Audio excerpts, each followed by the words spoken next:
That's what it is. SK Vibemaker in the building with Krept and Konan. Konan and Krept, man. Let's get it right. Let's not always put the names a certain way around, because you know what I mean. There could be arguments and stuff, man. But I think it's pretty evident to say that, like, you lot, you get busy with the lyrics. You come from real places. You're real MCs, but I mean, you got a real background with it. But you definitely have fun with it, man. Yeah, of like course. It's sometimes like some of these serious MCs, they can't loosen up the shoulders and have fun with it, man. You're not really living if you can't have a laugh in it. Can't spend your life being grumpy faced in it. So like, we try to have a laugh with everything, take the mick out of ourselves, but then obviously you got the serious side as well. So it's like bringing all the elements into your music, so you know, like, you're proper making music because you're really putting your emotions into it, innit? But like, you know, there's the joking side where you lot, you know, mess around, you have the fun with it. But is there real competitiveness there? Because both of you are equally sick with the lyrics, man. So like, is there real competitiveness there? Is there like a time when, you know, Krept might go into the booth and write something, and then like, and then you're like, no, yeah, definitely. It's always like that, but it keeps you on your toes. It's good to have someone there so you don't ever get complacent, innit?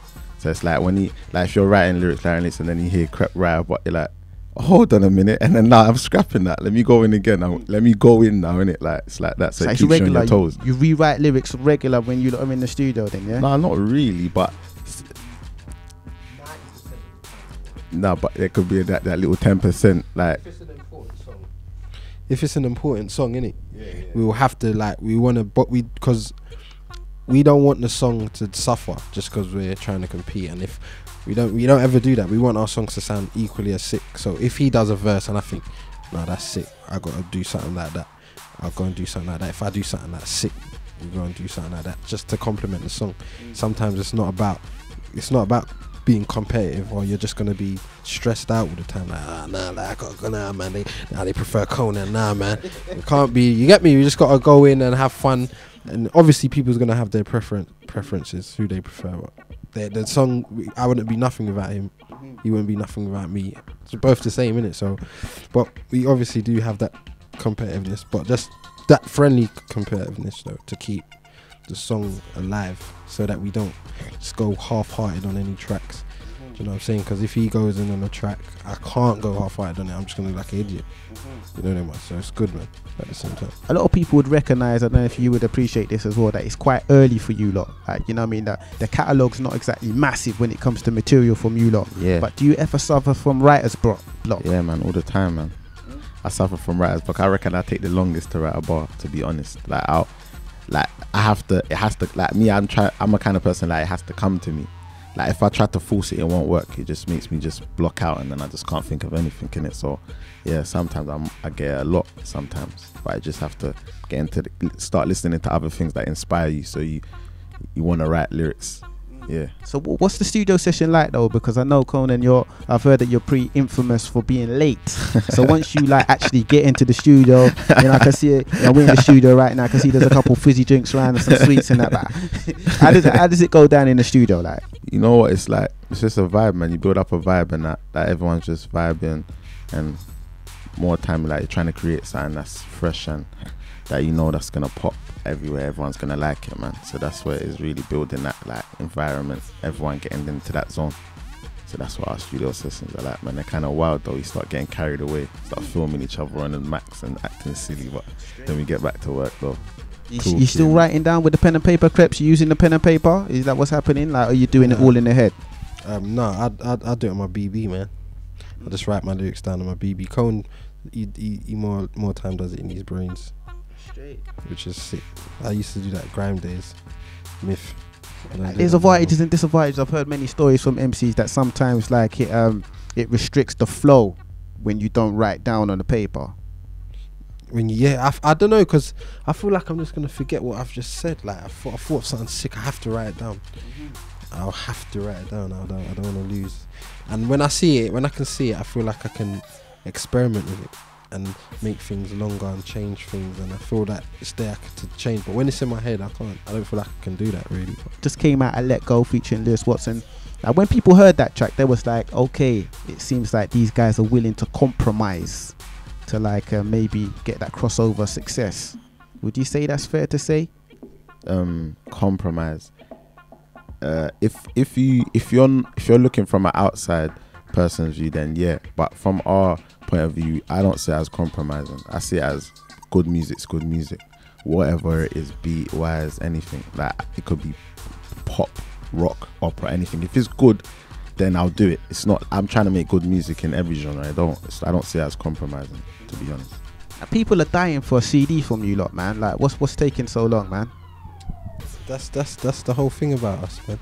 We don't just put things out for the like all the time. Yeah, they got to mix it. We want them to, when it comes out, they know it's gonna be a madness, and there's something to look forward to. Do you know what I'm saying? If we keep giving them mixtapes all the time, there's nothing for them to look forward to. So what are we getting, man? Is it a mixtape coming, or is it like an album? Both. Yeah, we're working on both. Yeah. 2012, 2013. Mixtape hopefully this year. Mixtape hopefully this year. Album. We'll know when the album's ready to go out, and it depending on what happens with, you know, the singles. Some singles might go off, and then, you know, it's time. They need the album. But mixtape, we're working on it now. Obviously, you're not gonna go into it too much until we're like mostly done. But if we started it sounding mad, get me? So yeah, man. So what are we talking? Are you lot comfortable with putting out an album on the independent, or are you looking for that major deal? Because a lot of people are saying that you lot are holding the torch, like you're coming from the underground, you lot are going to be the guys that are going to hold it down for a bit. I don't know, you know, whatever. It could go either way, man. It's depending on like the singles and how like we get into the mainstream and whatever, how that goes, depending on whether we do it independent or we sign. Because if we could do a single independently, then it goes off, and then labels start offering madness, then I'm due to take it, and it go worry about the Lizzie. But yeah, depends, man. Depends. Is that crossover love important for you, or do you really want to make sure you maintain that underground respect?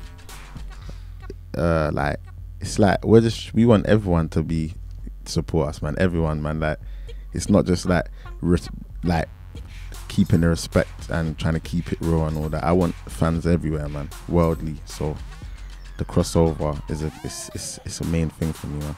Another thing, man, I was looking like online recently and, you know, checking out the blogs and that, and the last time you lot done an F64 was in 2009, and it was a cappella. Now a lot of people want an F64 from you lot, man. Can that be expected anytime soon with SBTV? I ain't gonna lie to you, I don't think I'm on it. Nah, you know what it is? I don't like jumping on waves, man. Like that's just something we've never been on. Like I don't want to be doing what everyone's gonna do at F64. I knew everyone was gonna do F64, so we purposely never didn't. We didn't do one. We just did a warm up, just to do a warm up, because everyone's doing F64.